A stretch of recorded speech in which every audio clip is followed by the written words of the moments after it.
Hi, my name is Rex. I'm the primary instructor for Bailspeak, which is a California Department of Insurance approved bail education provider.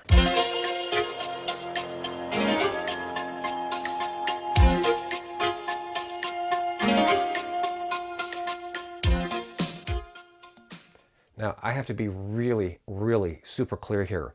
The decision to wear body armor or to engage in an occupation that requires body armor is a very serious one and is not to be taken lightly. This video is for educational purposes only. It is to give you a resource to be able to ask questions, to be able to do your research, to think and say, okay, is this type of body armor really what I need for what I'm going to be doing? One of the more common questions that I get is in relation to body armor. Where do I get body armor? What type of body armor am I looking for? What I'd like to do is share with you some vests that go way back. This is one of my original vests. It is dated 1990. This isn't a vest you want to wear while you're bounty hunting. It's not a vest you want to loan to any of your partners. As we move down the way here, I got another vest. This one was purchased in 1996. I was a lot thinner back then. It is a level 2 vest, not suggested for bounty hunting either because of the level rating. And then we move on to another vest. Now, I had another identical vest just like this. The vest that I had just like this, I did loan out, but I had knowledge of its history, where it came from, what it had been through. This one, I do not. So this one may turn into target practice at a later date. Finally, we get into the vest that I've worn for the past 10 years. And you got to watch these expiration dates because they creep up on you really quick. I was standing there, I was looking at a video, and I thought, that was 10 years ago. And the body armor I was wearing then, I'm wearing today. So I immediately went out and purchased some new body armor, which I'll cover here in a later segment. Okay, let's cover some basics, nuts and bolts about body armor. This is not an in-depth, all you need to know about body armor. This is just to point you, as I indicated earlier, in the right direction with respect to asking the right questions and doing the proper research. First things first, National Institute of Justice, commonly called NIJ, 01.01.04 is the relatively new standard. And what that translates to, and what we're talking about, is blunt force trauma. It's about 44 millimeters or 1.7 inches. If you look right here, I drew a little gun. There's the little bullet. And as you come over here, look at the indentation right there. If a vest, when impacted by a round, indents more than 1.7 inches or 44 millimeters, and if you look, as I hold my finger up right here, that's about as far as it can indent. If it indents further than that, that is going to be a problem. The reason why it's going to be a problem is because it could injure your organs internally simply by blunt force trauma. In other words, the bullet doesn't have to enter your body to kill you. All it has to do is make a big enough dent in the body armor and you've got serious health problems. Which brings us to levels. There are multiple levels of body armor. I'm going to suggest right now, as a long-time 23-year bounty hunter, go level 3A. You're looking for comfort, concealability. You don't want to be too restricted. So level 3A is rated, for example, to stop a 44 mag jacketed hollow point. That's a hot 44 Magnum round. Strongly suggested concealable body armor. Okay, this is my currently purchased vest. It is American body armor. And one of the things, since we're talking about blunt force trauma, is the fact that it has an impact plate. And they call it a trauma plate. And what that does is it protects the most vital organ that you could possibly be hit with, center mass, and that would be your heart.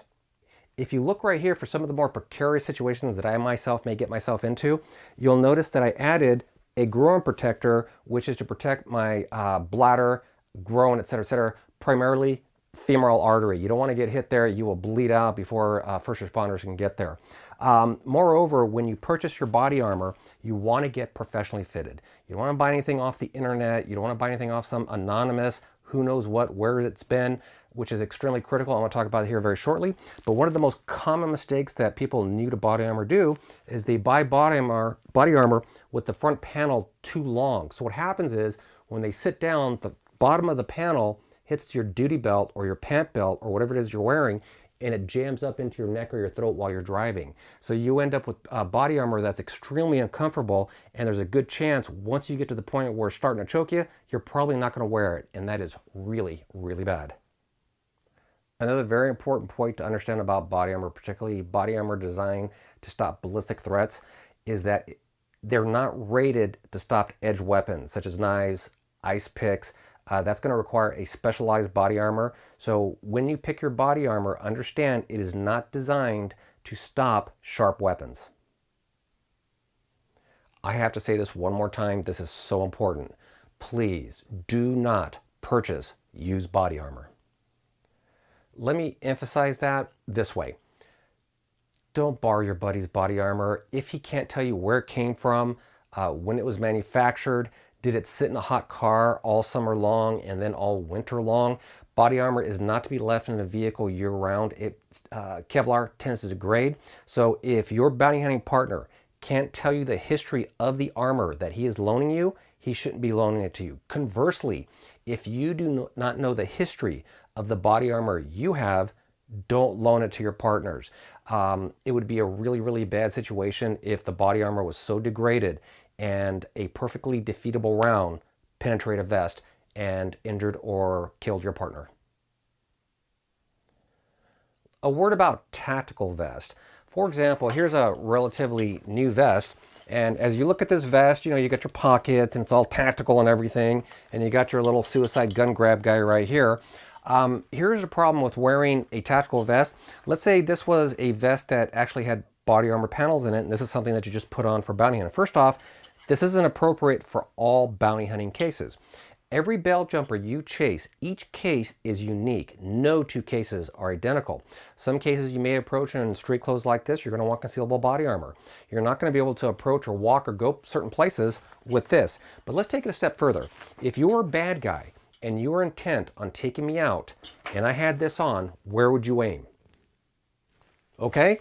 Conversely, if I had, let's say, body armor on, and it was concealed, and you had a split-second choice to make a decision, the hope here is that you're going to aim center mass. And if you wear one of these, because you're going in a situation, understanding that the bad guys are probably going to aim neck up, you may want to consider also using one of these.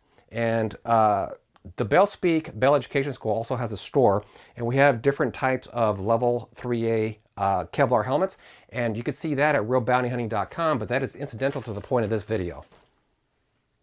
Let's raise a really important point here, believe it or not, is something really worth mentioning. This vest right here doesn't work if you don't wear it.